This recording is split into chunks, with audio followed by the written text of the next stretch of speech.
I'm watching Bo Nix last night, 3 and out, 3 and out, 3 and out. After watching Bo Nix for the last 8 weeks, after watching Jaden Daniels get hurt for the 4th time in a year and a half, after watching J.J. McCarthy in a year and a half have 2 good quarters, and watching Penix in Atlanta struggling to score, can we just now say that Drake May of New England and Caleb Williams of Chicago are the 2 best quarterbacks from the 2024 class? They're both, big playmakers, strong, can make plays with their feet, big arms, and big bodies that don't get hurt. Through 8 games with Ben Johnson, let's pull back and look at the truth. Chicago leads the NFL in big plays. They are 4th in yards per play. They're top 5 in total offense. Yeah, some of it's Ben Johnson schemes. Some of it's Caleb Williams. And unlike Bo Nix, and I'm watching last night and I'm thinking, unlike Bo Nix, who has regressed, what was the one thing I worried about Caleb? You gotta cut the sacks in half. He has. He's never thrown interceptions. He didn't throw them at USC, didn't throw them last year. He doesn't throw interceptions. He holds the ball too long, but he doesn't turn it over. Passer rating up, sacks down, passing yards per game up. So he's ascending. And it's Ben Johnson.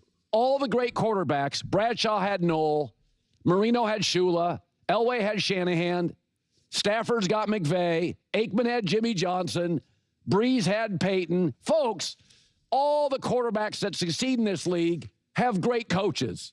There's nobody, from a test tube that just does everything themselves. Everybody's got a kingmaker. So if Ben Johnson's his kingmaker, so be it. This just continues to be one of the funniest things ever to me, honestly.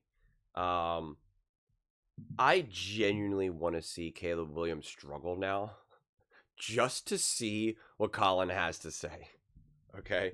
I mean, I can't wrap my head around the up and down, the doom and gloom. I mean, throughout this whole season, Colin and John Middlecoff on their podcast together, and even on this show, just kept saying, I don't think this is going to work. I don't think this is going to work. Ben Johnson's really unhappy with Caleb. You could see him on the sideline. And now he's like, guys, the progress, the doom and gloom, the Chicago Bears and Caleb Williams are great. Like, what do we stop trying to say they're not? And it's just like, it's not a matter of changing your opinion. Changing your opinion is perfectly fine. It's the way in which that opinion is being expressed right now. Before Chicago Bears fans yell at me, I'm not saying I want Caleb to actually struggle. I want nothing more than Caleb to succeed and be great and special, and the Chicago Bears to be great. I have no desire to see Caleb and the Bears actually struggle. So understand what I'm actually saying. A lot of people sometimes take those types of comments too literally. It's called sarcasm. But yeah, I don't know. It's just this is the one take this year with Colin that I just really struggle with. I really do. I just really, really, really struggle with. Because he's like saying the completion percentage is up, the total passing yards up. When again, like literally right before that Bengals game, he was like, everything is the same. And in fact, it's actually worse when we remove the Cowboys. Now his numbers go up even more because of against the Bengals, and he's just like, everything's great. Can we have an honest conversation about Caleb Williams being, one of the best quarterbacks from the 2024 draft? And it's just like, that's why I'm saying if I just want to know, I do. Deep down, I actually really do want to see Caleb just struggle, have a bit of a clunker of a game. The Bears can still win, okay? They could beat the Giants, but like Caleb Williams just plays bad, okay? And then I just want to hear what he has to say. I just want to see if he just goes, folks, it's not going to work. I give you until Thanksgiving of year 2. We have to be honest about what we're seeing. This is really Ben Johnson's offense. He's doing everything he can to elevate Caleb Williams. And he's doing what he can. But you can't put lipstick on a pig right now. You can't put lipstick on a turkey. And that brings me to my philosophy of, you get until Thanksgiving of your second year. And right now, that is where we're at. So Caleb, you get 2 more games to prove you can be the guy. If not, is it Tyson Bagent time? Like, it wouldn't surprise me. It truly, truly would not surprise me. So I just, I don't know. I really don't know.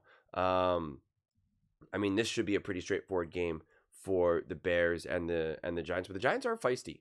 Jackson Dart is feisty. Listen, they're decimated, and Jackson Dart doesn't have much to work with at all right now, at all. But he has been feisty, so you never know. But this should obviously be, the Bears' game to lose at home against a banged up Giants, young quarterback Jackson Dart. Giants are practically at the point now where it's just like better for them to lose than to win. But the question that Colin didn't really answer, do Caleb and the Bears look like a playoff team? I mean, I don't even know what that means right now, honestly. It's like the Jags are in the playoffs. Do they look like a playoff team? The Denver Broncos are in the playoffs. Do they look like a playoff team? Like, we got teams, all the 49ers are a playoff team right now. Do they look like a playoff team? Like, they are so badly banged up and playing with their backup court. They're finding ways to win, but it's like, I don't know. The Panthers, they're either a playoff team or they're like right there. Like, are they a playoff team? Like, it's like, what does that even mean right now? I think the best thing about the Chicago Bears and Caleb Williams by virtue of that is that when you look at the Chicago Bears, you see how they can be great. You see the moments.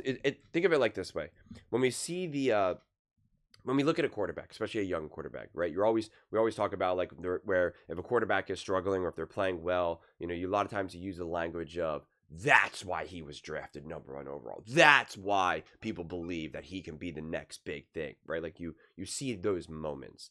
And that's why you struggle when you see a quarterback who is not showing you enough of those moments where you're just kind of like, I'm just not seeing it, right? Like that's the language that you use. When I watch the Jags, I don't watch them and say, I see why they could be great. I mean, their biggest moment against the Chiefs when they won, I'm like, it just felt like they succeeded while having their helmets on backwards and they were fumbling and just literally falling into the end zone. Like it felt like accidental success. Whereas when you watch Caleb and the Chicago Bears, their success, their high moments, wow, I see greatness there. It's not accidental. Now, they might not be able to take advantage of every single moment, and they might not be able to really unlock what I believe that they can. Like I kept saying that I feel as though this offense is leaving points on the board, and it is because of Caleb. And I've said a million times that that's okay. He is in year 1 with Ben Johnson. This is not a linear process. This is him getting better and developing. But I can still see the greatest. One, the plays are there, even if they're not able to execute them at a high enough frequency that I would like to see. But when they do, you still see it. You're still like, that's like when we always talk about potential, sometimes you're like, you make up potential. You're like, I think this team can play better because look, they got John, Bill, and Mike, and they got this coach and the O-line. Like, you're just like, I feel like there's potential. But with the Bears, you actually can truly see the potential with you truly see the plays. You either see them unfolding and then they actually execute them and you're like, there you go. Or you're like, that was a big 50-yard play right there. They just couldn't connect, or Caleb didn't see it, or whatever it may be. But it's there. So you're just like, if they just continue to execute, you're like, it's there. You're like, it's literally right there. You see it. It's very obvious to me. Which is why I think people were so quick to pull down Caleb, because they're like, the plays are there. We can see these moments. And I'm talking about now earlier on in the season. People are just like, Caleb's just not able to get it done, but you can still all see it there. So, if you're looking at a team like the Chicago Bears, it's like, I feel more comfortable with them than, say, again, I'll just keep using the Jacksonville Jaguars as a placeholder, as the Jags. I'm just like, I don't feel comfortable in that situation. I at least know without a shadow of a doubt that Ben Johnson, Caleb Williams, the Chicago Bears team as a whole, if they are in the playoffs, if there is a game, wild card, whatever it may be, I'm like, I do know what's on the table. Not saying they're going to be able to execute it. Not saying it's going to go, off without a bang. But I still know, well, the potential is there for them to light it up. The potential is there for them to pile on the points, right? Their floor might technically be lower because they lack maybe some of the consistency and some of just the establishment, the establishedness of a Caleb, right, in the playoffs, et cetera, et cetera.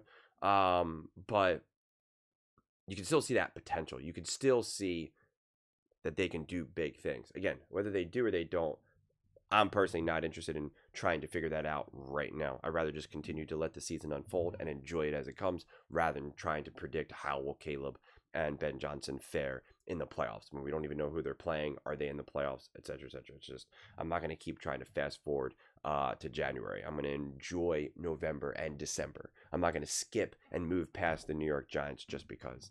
I think it's a rough way to enjoy the football season because before we know it, it's going to be March and we are going to be begging for football again. So just enjoy November for what it is. Enjoy December for what it is. But those are just my thoughts. I'd absolutely love to hear yours. What do you guys all think about Caleb Williams and the Chicago Bears? How do you feel about Caleb Williams showing progress? Right? He is clearly one of the best quarterbacks now. Caleb and the Bears are playoff teams. Ben Johnson and Caleb are working. They're a great coach-quarterback duo. No question about it. No question about moving on from Caleb or benching Caleb. No question. No doubt. Not a shadow of a doubt. And if you ever even aired out that view or thought that, shame on you. Shame on you. But let me know your thoughts in the comments below. I read every single comment. So whether you agree with me or disagree with me, either way, let's get in some discussions. Let's get in some fights. But ultimately, let's just have some fun. And please do consider subscribing. We are building an amazing community here, and I absolutely love to see you part of it. I want to build something that we all generally feel connected to. Something that we're really excited to be part of. I think we're well on our way to doing it. Please don't forget to give this video a thumbs up, as it really does help with the visibility and the algorithm. Thank you so much. See you next time.